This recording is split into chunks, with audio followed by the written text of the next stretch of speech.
आज के शो में वज़ीर आज़म कराची में कराची ट्रांसफॉर्मेशन प्लान से मुतालिक अहम इजलास।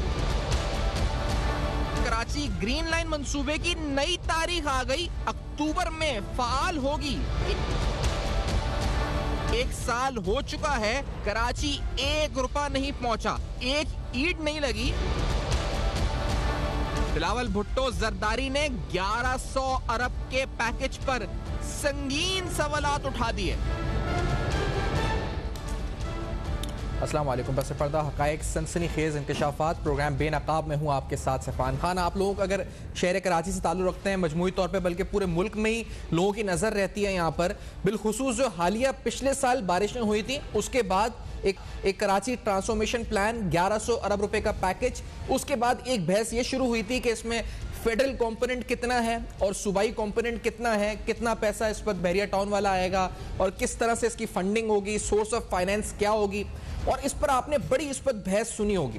फिर उसके बाद आज 1 साल बाद तकरीबन हम कहाँ खड़े हैं, इस सवाल के साथ आज प्रोग्राम स्टार्ट करते हैं, क्योंकि ये सवाल इसलिए आज उठा रहे हैं कि इस पूरे 1 साल के दौरान ये तनकीद बार बार होती रही कि पाकिस्तान तहरीक इंसाफ की हुकूमत, जो कि यहाँ से तकरीबन 14 MNAs यानी 14 नेशनल असेंबली की सीट जीत चुकी है, इसके बावजूद उसकी तवज्जो इस शहर पर उतनी नहीं जितनी होनी चाहिए।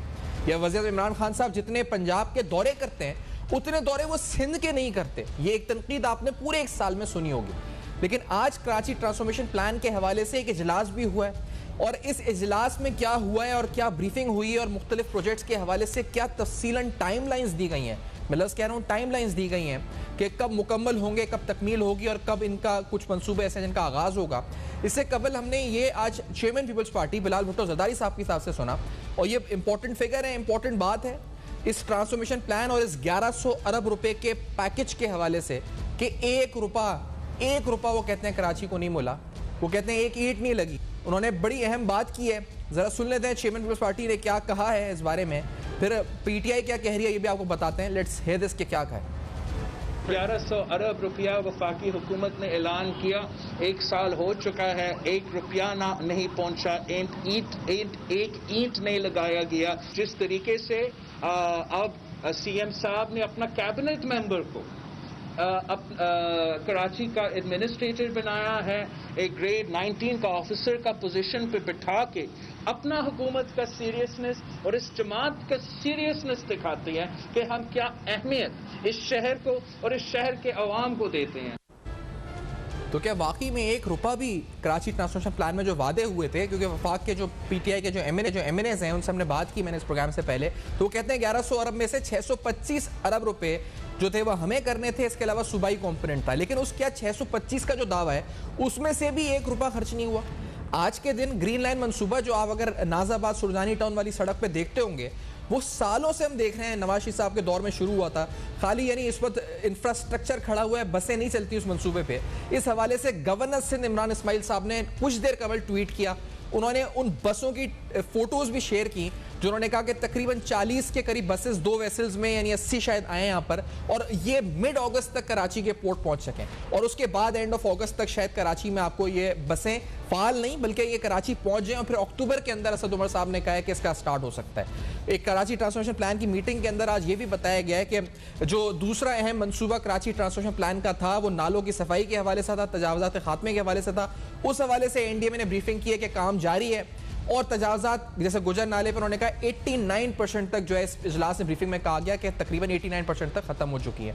इसी तरह से और जो दीगर अहम मामला थे जिसके अंदर ये बताया गया था कि स्टॉर्म वाटर ड्रेन्स, K4 और KCR जो बड़ा देरीना मसला पानी का जो कराची का है, K4 इसके हवाले से कहा गया है कि जो इसका काम है वो इस फिस्कल ईयर में शुरू हो जाएगा इस फिस्कल ईयर में, यानी अगले साल जून से कबल।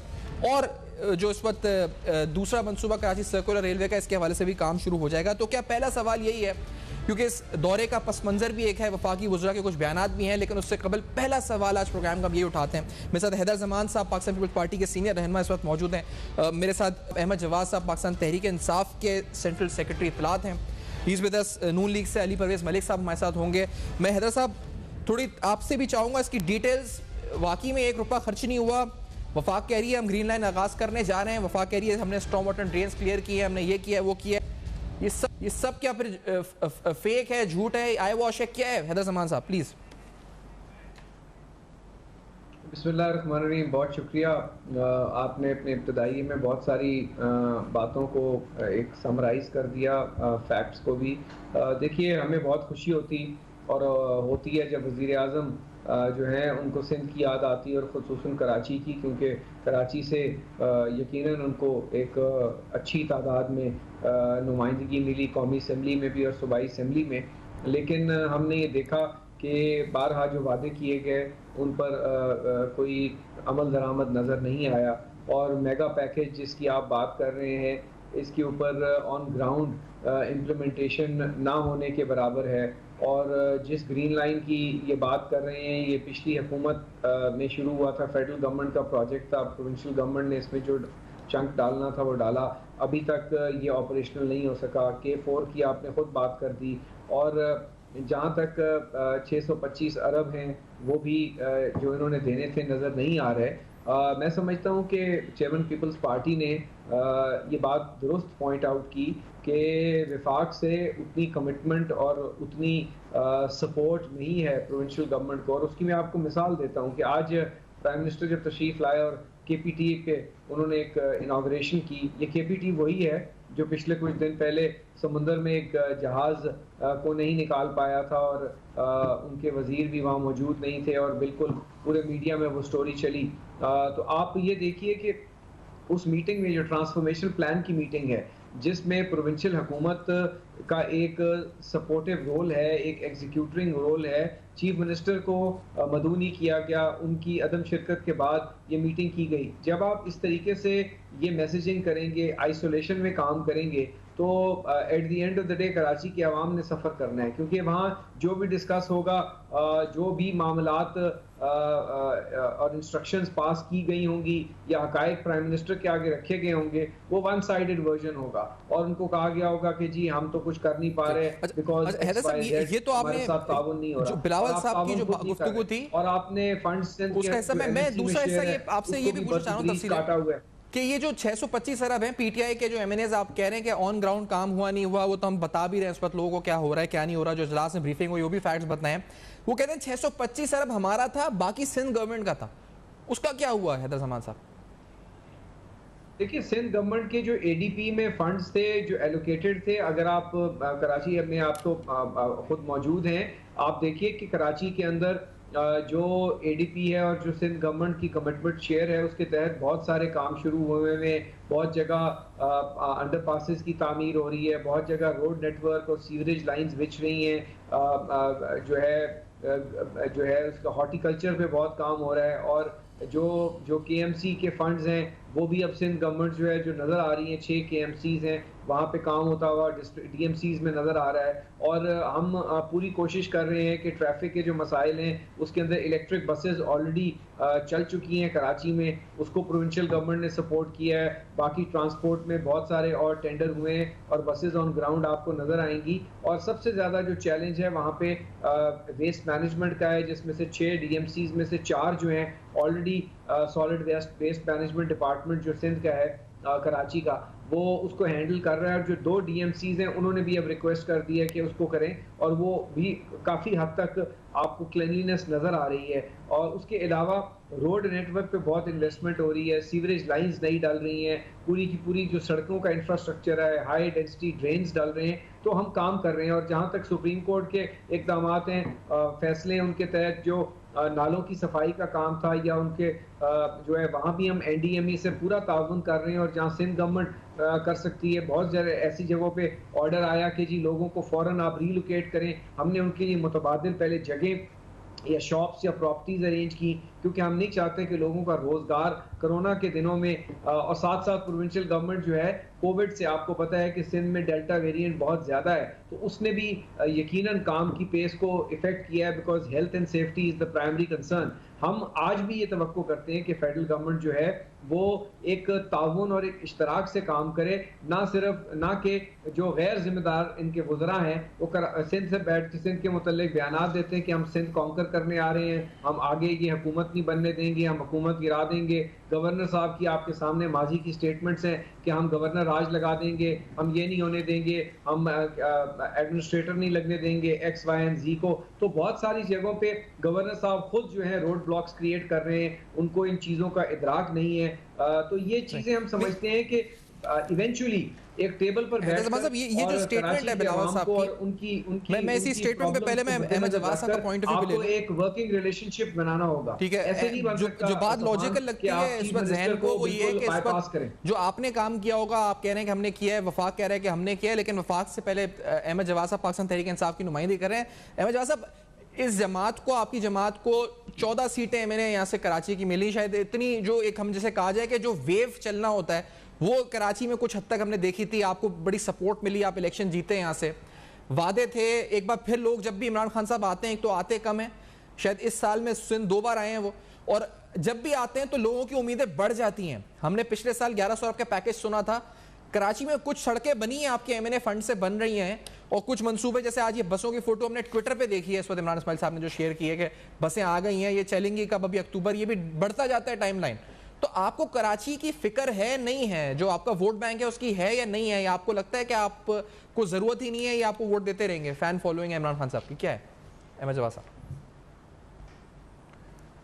देखें सिफान, ये जो डिस्कशन हम कराची के हवाले से कर रहे हैं या सिंध के हवाले से कर रहे हैं, अगर आपकी इजाज़त हो तो मैं इसके थोड़े से पर्सपेक्टिव में कुछ करेक्शन करना चाहूँगा।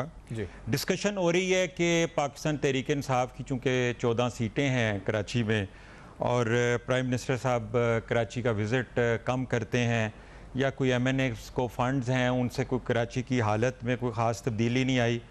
अगर इस पर्सपेक्टिव को हम थोड़ा सा चेंज करें और हम ये देखें कि सिंध में पिछले 13 साल से एक सियासी जमात जिसका नाम पाकिस्तान पीपल्स पार्टी है वो हुकूमत कर रही है, और इस सियासी का पिछले 10 साल का जो बजट है वो तकरीबन कोई 10,000 अरब के करीब बनता है, और इसमें से कोई 2,000 अरब से ज़्यादा जो है वो डेवलपमेंट के लिए है, और इसमें 688 अरब वो पैसे हैं कि जो ये खर्च भी नहीं कर सके, अनस्पेंट हैं, वापस करने पड़े इनको। मेरा सवाल ये है कि हम ये छोटी छोटी जो क्वेश्चंस कर रहे हैं कि वो 14 एमएनएस जो हैं चूँकि वो वहाँ पे सिलेक्ट हुए हैं, हम क्या 18वीं तरमीम के तहत जो कि पीपल्स पार्टी की हुकूमत इसीलिए लेके आई थी कि सूबों को ज़्यादा से ज़्यादा खुद मुख्तारी मिले और वो अपने अपने सूबों में डेवलपमेंट का काम जो है वो इंडिपेंडेंस के साथ कर सकें, वो 18वीं तरमीम भी आपने कर ली, बजट भी आपने हासिल कर लिए, पैसा भी आपने हासिल कर लिया, पैसा कुछ खर्च नहीं भी हुआ, डेवलपमेंट पे 2,000 अरब लगा दिए, कराची में पीने का पानी नहीं है, कराची में जो है बेसिक इंफ्रास्ट्रक्चर नहीं है, कराची रो रहा है, कराची ब्लीड कर रहा है। आपको मैं सिर्फ जो है एक बजट में कराची और बाकी सिंध की तफरीक का भी मैं आपको बता देता हूँ कि अगर 344 अरब रुपए का अगर बजट होता है डेवलपमेंट का, तो उसमें से 300 अरब जो है वो सिंध में, बाकी कराची के अलावा जो है वहां पे खर्च होता है, और बाकी 40 अरब जो है वो कराची के लिए एलोकेट किया जाता है। एक बात और मैं चाह रहा हूं कि उसकी वजाहत, क्योंकि मैंने स्टेटमेंट सुनाई थी बिलावल साहब के शुरू में, ये सिंध हुकूमत ने जो फंड्स अनयूटिलाइज छोड़े, जो इनका हुआ वो सब है, जो गवर्नर साहब ने बात की, ठीक। बिलावल साहब कह रहे हैं कराची ट्रांसफॉर्मेशन प्लान में 1 रुपया कराची को नहीं मिला, ये बात दुरुस्त है या गलत है? ये इस पे पर्सपेक्टिव बताएं क्या है आपका? कराची ट्रांसफॉर्मेशन प्लान की बात कर रहा हूं मैं, ये 14 एमएनए वगैरह, इसीलिए आप सिफान साहब, मैं इस प्रोग्राम के पर्सपेक्टिव के ऊपर क्वेश्चन मार्क रख रहा हूं। आपका पर्सपेक्टिव जो है वो 14 सीटें और प्राइम मिनिस्टर के कम विजिट और एमएनए फंड पे है। मेरा पर्सपेक्टिव ये है कि 13 साल से एक हुकूमत वहां पे काम कर रही है, उसका 10,000 अरब का बजट है 10 सालों में, उसके 2,000 अरब जो हैं डेवलपमेंट फंड के लिए हैं, उसके 688 अरब स्पेंड नहीं हुए, उसका हिसाब नहीं मांगना आपने? ये पर्सपेक्टिव होना चाहिए अगर आप सिंध और कराची को डिस्कस करना चाहते हैं, इसको डिस्कस करें। वो बिल्कुल है, वो उसका जवाब लेते हैं। हैदर जमान साहब, आप प्लीज अगर इसका रिस्पॉन्स करना चाहें तो प्लीज कीजिए, और मैं इंट्रोड्यूस कराता चलूं नाज़रीन, अली परवेज साहब भी प्रोग्राम में इज विद अस। लेकिन ये इसके बाद पर अहमद जवाद से हम ये पूछेंगे कि ये बिलाल भुट्टो साहब गलत कह रहे हैं, सही कह रहे हैं, 1 रुपए वाली बात, ये आपने क्या किया है इस पर हैदर जमान साहब? अहमद जवाद साहब, पहले आप बताएं 13 साल में आपके फंड्स के साथ आपने क्या किया है जो हमसे पूछ रहे हैं? हैदर जमान साहब, ये हवा से फंड्स के फिगर्स जो ला रहे हैं ना, और 18वीं तरमीम के तहत सिंध की हुकूमत की जिम्मेदारी है। फेडरल की हुकूमत करते हैं, क्या कहते हैं, अपना इनिशिएटिव होगा। जवाद साहब, लेट हिम रिस्पॉन्ड। जी, अब आप बताएं क्या कहते हैं हैदर जमान साहब, आपने क्या किया 13 साल में? देखिए हवाओं से फिगर्स लेकर आना जो है वो मुनासिब नहीं है। ये हवाओं से नहीं है, ये सिंध हुकूमत के स्टेटिस्टिक्स से मैं चैलेंज करता हूं, इन्हें कहीं जाके बजट चेक कर लें 10 साल का सिंध हुकूमत का, अपने स्टेटिस्टिक्स लिए। बात ये है कि अगर आपने बात मुकम्मल कर ली है अहमद जवाद साहब, सवाल ये पैदा होता है कि अगर हमने बजट ना यूटिलाइज किया होता और अगर हमने काम ना किया होता तो हम मुतवातिर वहां पे पहले से भी ज्यादा सीटें ना जीतते, एक बात। दूसरी बात, अगर हमारी परफॉर्मेंस इतनी बुरी होती तो फैसल वाडा साहब की जो सीट है वो आप 249 इतने बुरे तरीके से 6ठे नंबर पर आकर ना हारते, क्योंकि आपकी पार्टी वहां ग्राउंड पे अब नहीं है। आपके सिर्फ नाकाम वादे हैं और वजीर आजम के सिर्फ ऐलानात हैं, नीचे कुछ नहीं है, ट्रिकल डाउन। तीसरी बात यह है कि ये जो आप फंड्स की बात कर रहे हैं, आप जब एनएफसी के फंड्स को, करोड़ों और अरबों रुपए के फंड्स को रोकेंगे, सिंध की गैस, सिंध की बिजली, सिंध के वसाइल पर डाका डालेंगे, और उसके बावजूद सिंध हुकूमत अपने वसाइल से हाईएस्ट ग्रोथ एजेंसी जो है इस वक्त पूरे पाकिस्तान में वो सिंध रेवेन्यू बोर्ड है, ईयर ऑन ईयर पिछले 13 साल से लोएस्ट टैक्स रेट है 13% सेल्स टैक्स, पूरे पाकिस्तान में तमाम सूबों में 16 और 17% है। उसके बावजूद हमने बिजनेस फ्रेंडली प्रोविंस बनाया, हमने वहां इन्वेस्टमेंट की।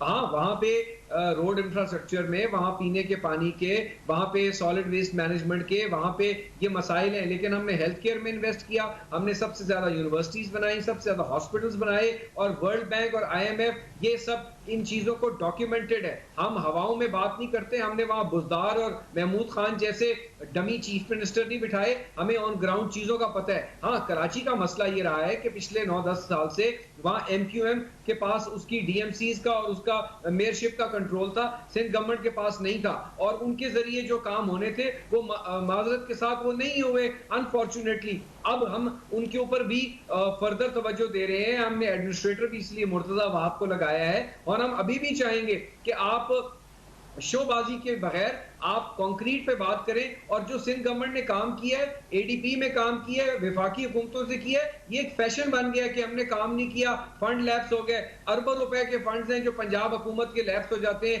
यहाँ की बुजदार गवर्नमेंट की आप जो स्पेंडिंग उस पे बुजदार गवर्नमेंट पे तो करेंगे डिटेल में क्या हालात हैं। तो मैं कहने का मकसद let me take a break इस पर, मैं फिर अली परवेज साहब की तरफ भी जाऊंगा। इस ब्रेक के बाद ट्रांसफॉर्मेशन पे है गुफ्तगू हो रही है आज वज़ीर के दौरे के ऊपर कराची के।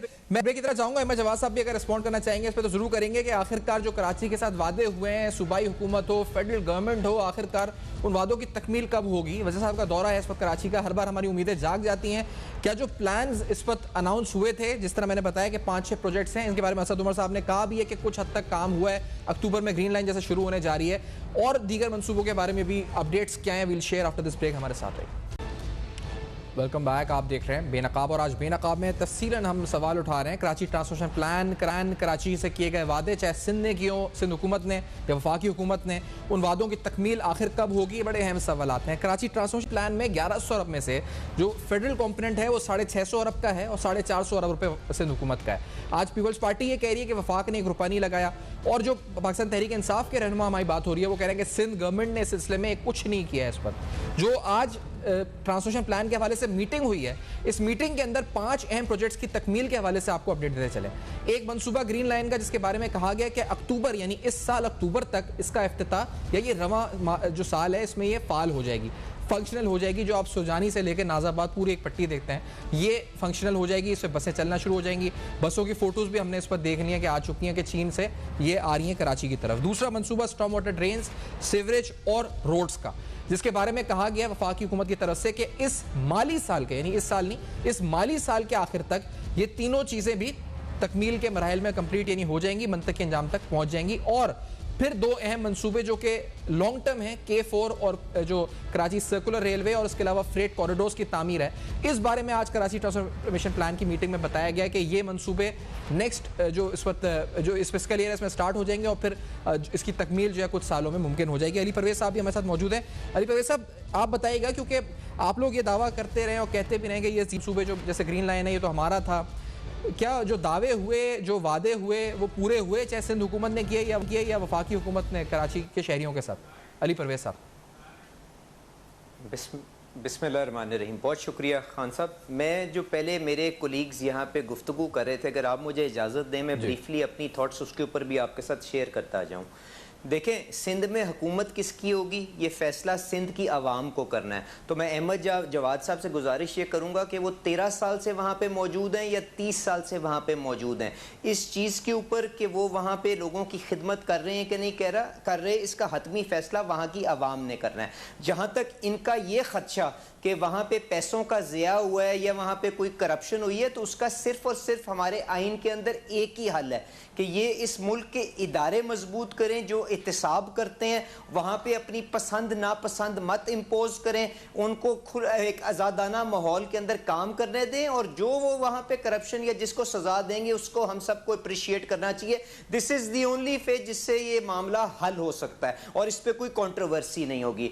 अब जहाँ तक मामला कि किस हुकूमत की, फेडरल गवर्नमेंट की, प्रोविंशियल गवर्नमेंट की, लोकल गवर्नमेंट की क्या जिम्मेदारी है, उसके लिए भी मैं अहमद जवाद साहब से गुजारिश ये करूंगा, इस मुल्क के अंदर एक आइन मौजूद है। यहाँ पे बादशाहत तो है नहीं कि इमरान खान साहब का ख्याल आए कि जी सिंध की गवर्नमेंट ठीक काम नहीं कर रही तो इसलिए वहाँ पे गवर्नर रूल लगा दो, या वहाँ पे कोई अगर लोकल गवर्नमेंट्स का निज़ाम मौजूद नहीं है तो एडमिनिस्ट्रेटर लगा दो। तो इस किस्म की बातें करने से फ़ायदा कुछ नहीं है। जो जिस चीज़ के ऊपर हमें काम करने की ज़रूरत है कि हमारे आइन के अंदर जो स्कीम लिखी हुई ऑफ डिस्ट्रीब्यूशन या जो भी अरेंजमेंट तय हो गया हुआ है, उसको हम आपस में एक दूसरे को किस तरह रीइंफोर्स कर सकते हैं, किस तरह से एक दूसरे की मदद कर सकते हैं कि हम बेहतर वहां पे माहौल क्रिएट कर सकें उस सूबे के अंदर, ताकि वहां पे जो भी सूबाई हुकूमत अली परवेज साहब, आप जो बात कह रहे हैं कि तो अगर आप कह रहे हैं कि कोई इस तरह से नहीं हो कि ऐसा लगे कि फतह कर रहे हैं या कोई इस वक्त डेमोक्रेसी के बजाय इस वक्त जिस तरह बिल्कुल नहीं मुसल्लत होने की कोशिश कर रहे हैं, मैं कुछ स्टेटमेंट्स जो इस वक्त रिसेंटली फेडरल मिनिस्टर्स के आई थी, क्या इसमें कोई ऐसी बात है जो गैर कानूनी, गैर जो इस वक्त सियासी या गैर आईनी है, जो फवाद चौधरी साहब और शाह महमूद कह रहे हैं? लेट्स से दिस, मैं तीनों पार्टिसिपेंट्स की राय लूंगा। जो इस दौरे का पस मंजर है नाज़रीन सूबा सिंध के खान साहब के, ये एक छोटा सा शॉर्ट है, सुन ले जो वफाकी वज़ीर ने स्टेटमेंट्स दिए हैं। लेट्स से दिस, इन दो स्टेटमेंट्स में अली परवेज साहब, क्या आपको कुछ लगा कि ये तो पॉलिटिकल कैंपेनिंग की बात कर रहे हैं कि आएंगे और पूरा सिंध जीतेंगे जो हर जमात इस पर ऑब्जेक्टिव रख सकती है? हाँ, गवर्नर राज और वो दीगर मामला नहीं, लेकिन ये दो स्टेटमेंट्स की हद तक तो इसमें कोई ऐसी बात लगी आपको क्या, अली परवेज साहब? खान साहब, मुझे उनकी ऑडियो क्लिप की आवाज़ नहीं आई, पर मैं जो आपकी बात से अक्स कर चुका हूँ वो ये है कि जो उन्होंने कहा था कि हम वहाँ पे आके डेवलपमेंट स्कीम्स करेंगे और सिंध को फतह करने की कोशिश करेंगे। मैं आपसे गुजारिश ये सिर्फ यही करूँगा कि हमारा आइन के अंदर जो निज़ाम तय हो चुका है ना, उसमें हमें एक दूसरे के मैंडेट का एहतराम करना चाहिए। एक दूसरे के ख़िलाफ़ अगर हम साजिशों के अंदर हम सारा टाइम लगा देंगे ना कि NFC के अंदर जो रिसोर्सेज सिंध के ट्रांसफ़र होनी थी हम उसको किस तरह से रोक सकते हैं, किस तरह से हम उनकी डिपेंडेंस फेडरल गवर्नमेंट के ऊपर और अपनी बना सकते हैं, तो इन चीज़ों के साथ ये निज़ाम कमज़ोर होगा। हमें एक दूसरे को नीयत साफ करके लोगों की खिदमत के जज्बे के साथ एक दूसरे के एफर्ट्स को रीइंफोर्स करना चाहिए, तभी ये माहौल बदलेगा। और जहां तक वजीर आजम साहब कहते हैं कि जी हमने कराची ट्रांसफॉर्मेशन प्लान की बात करते हैं, उसमें 600-700 अरब रुपए देने की बात करते हैं, तो उसका ये मतलब नहीं है कि जो सिंध का हक था NFC के अंदर जो पैसे उनको ट्रांसफर हुए आप उनको देने के ऊपर कहें कि जी ये लो तुम्हारा हक, और उसके ऊपर जाके उसमें से तुम जाके ये ट्रांसफॉर्मेशन प्लान को अगर फंड करना चाहते हो तो फंड करो। अगर उनकी नीयत ये थी कि वो कराची को स्पेशल प्रायोरिटी, स्पेशल डेवलपमेंट देना चाहते हैं क्योंकि वो एक बड़ा शहर है पाकिस्तान का,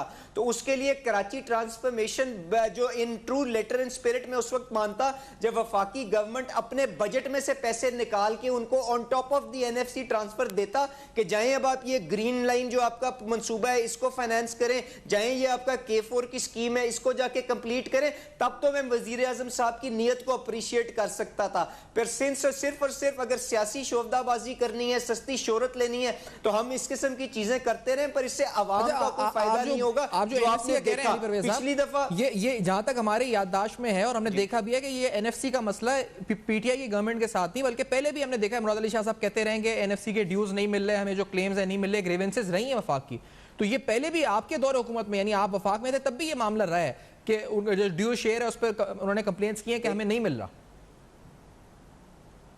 खान साहब, मुझे इतना सिवियर इशू के इस किस्म की सस्टेन्ड उनकी ग्रीवेंसेस रही हो मेरी याददाश्त में तो नहीं आता, पर आप कहते हैं तो यकीनन क्योंकि हमारी फेडरेशन के अंदर फ्रिक्शंस मौजूद रही हैं। पर मैं आपसे गुजारिश ये करूंगा कि आप जो पिछले 5 साल पाकिस्तान मुस्लिम लीग नवाज की हुकूमत गुजरी है उसके ऊपर भी जरा नजरसानी दौड़ा दें। जब पीटीआई की खैबर पख्तूनख्वा के अंदर हुकूमत मौजूद थी, हमने किस जगह के ऊपर इनके लिए रोड़े अटकाने की कोशिश की? आप जानते थे कि अगर हम चाहते तो मौलाना फजल रहमान साहब के साथ मिलकर इनकी हुकूमत गिरा सकते थे और वहां पे अपने इत्तेहादियों के साथ कोalition गवर्नमेंट बना सकते थे। पर मियां नवाज शरीफ साहब का वो आला ज़र्फ देखें कि उन्होंने कहा कि नहीं, ये सिंगल लार्जेस्ट पार्टी है, इनको लोगों ने वो मैंडेट दिया है, आए इनको काम करने दें और इनसे मुकाबला एक पॉजिटिव कंपटीशन हम परफॉर्मेंस के ऊपर करें। पहले कि मैं ब्रेक पे जाऊं, मैं दो बातें और आपकी जमा हुई है, मैं जवाब साहब को चाहूंगा कि खींचने की कोशिश नहीं की। जी अहमद जवाब साहब, प्लीज अगर आप रिस्पॉन्ड करना चाहें, जो पार्टिसिपेंट्स ने बात की है यहाँ पर कि इंटेंशन के बारे में, फिर जो स्टेटमेंट्स हमने चलाई,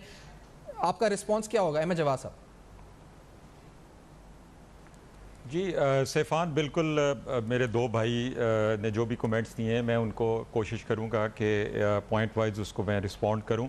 देखें, जिस तरह पीपल्स पार्टी के हमारे भाई हैं उन्होंने जो बात कही कि फैसल वाडा साहब की, मैंने तो स्टेटिस्टिक्स बयान किए थे और सिंध गवर्नमेंट के बजट के स्टेटिस्टिक्स दिए थे, कोई अपने नहीं दिए थे मैं तो उसका हिसाब मांग रहा था, लेकिन उन्होंने उसका जवाब ये दिया कि फैसल वाडा की सीट चूँकि आप हार गए हैं तो अवाम ने हमारे पर एतमाद का इजहार किया है। तो अगर हम आज़ाद जम्मू कश्मीर का इलेक्शन जीतते हैं या गिलगित बल्तिस्तान का इलेक्शन जीतते हैं या सियालकोट का इलेक्शन जीतते हैं तो क्या ये अवाम का हमारे ऊपर एतमाद नहीं है? वहाँ पे आप कहते हैं कि धांधली है। या 2018 का इलेक्शन हम जीतते हैं तो फिर वो कैसे सिलेक्टेड हो जाता है? वो अवाम का एतमाद नहीं है हमारे ऊपर।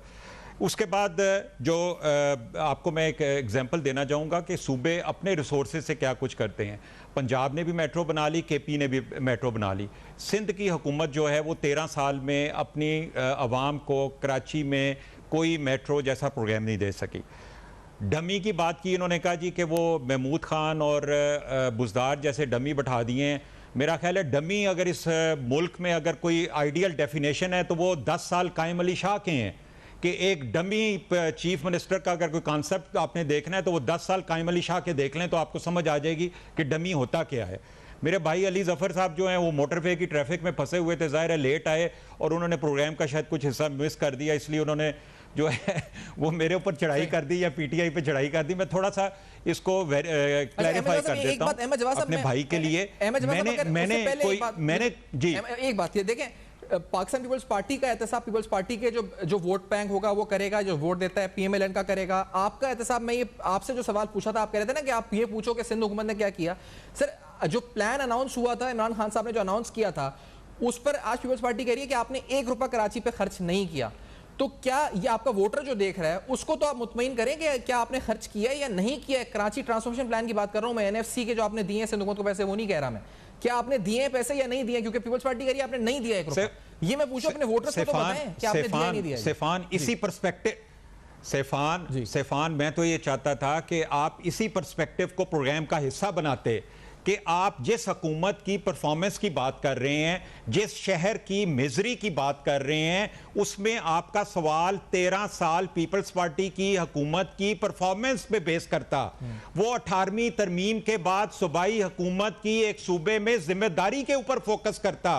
वो 10,000 अरब जो हैं 10 साल के अंदर उनका हिसाब उस पर सवाल करता। वो 2,000 अरब जो हैं डेवलपमेंट के उन पे सवाल करता। वो 644 अरब जो वापस चले गए आपसे तो आपका सवाल करता। आप तो एमएनए का फंड, मैं एमएनए के फंड की बात ही नहीं कर रहा था, मैं तो ये कराची ट्रांसफॉर्मेशन प्लान की बात कर रहा हूं। जो आपका जो वो कह रहे हैं कि 1 रुपया नहीं लगा कराची में, वो लगा है, आप बता दें। लगा है पैसा, खत्म बात।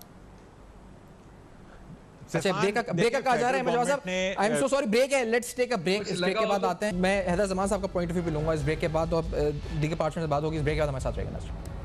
वेलकम बैक, आप देख रहे हैं बेनकाब, और आज बेनकाब में तफसीलन हम बात कर रहे हैं आज दौरा कराची वज़ीर साहब का, और इसके बाद जो इससे जुड़े सवालात हैं वो सारे उठा रहे हैं। 3 अहम पार्टीज़ के 3 रिप्रेजेंटेटिव्स हमारे साथ प्रोग्राम में मौजूद हैं। अहमद जवाद साहब ने जिक्र किया 10,000 अरब रुपए का ब्रेक से कबल जो NFC में दिया गया, 2,000 अरब रुपए का डेवलपमेंट का सूबे सिंध को, उन्होंने कहा जी उसका हिसाब मांगा जाए।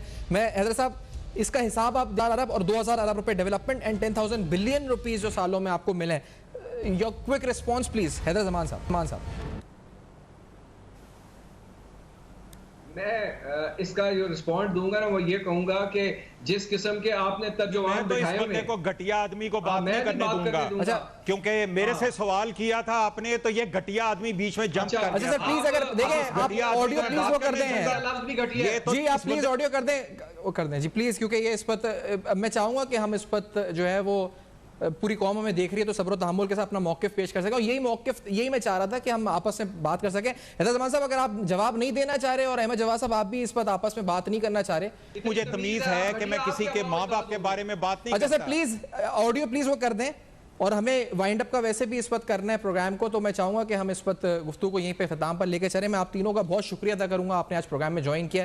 परवेज साहब, अहमद जवाद साहब और आपके साथ इस वक्त जनाब हैदर जमान साहब, जिन्होंने अपनी पार्टी का मौक़िफ़ दिया कराची ट्रांसफॉर्मेशन प्लान के हवाले से। अहम तरीन सवालात नाज़िर कि आखिरकार जो मनसूबे जिनका ऐलान हुआ उन मनसूबों पर अमल दरामद हुआ या नहीं हुआ। आज वज़ीर साहब का दौरा और आज कराची ट्रांसफॉर्मेशन प्लान के हवाले से जो अपडेट्स थी मुख्तलिफ प्रोजेक्ट्स के हवाले से वो क्या हैं, जैसे मिसाल के तौर पर ग्रीन लाइन के हवाले से आपने आपको बताया, दीगर मनसूबों के हवाले से बनाया, और क्या ये तमाम जो उम्मीदें शहर कराची के लोगों की हैं ये इस वक्त पाए तकमील तक पहुँच सकेंगे मनसूबे या नहीं हो सकेंगे, ये अहम सवाल उठाए। For your feedback you can write us on our Facebook, email and Twitter. देखते रहेगा अब तक, अपना बहुत ख्याल रखिए।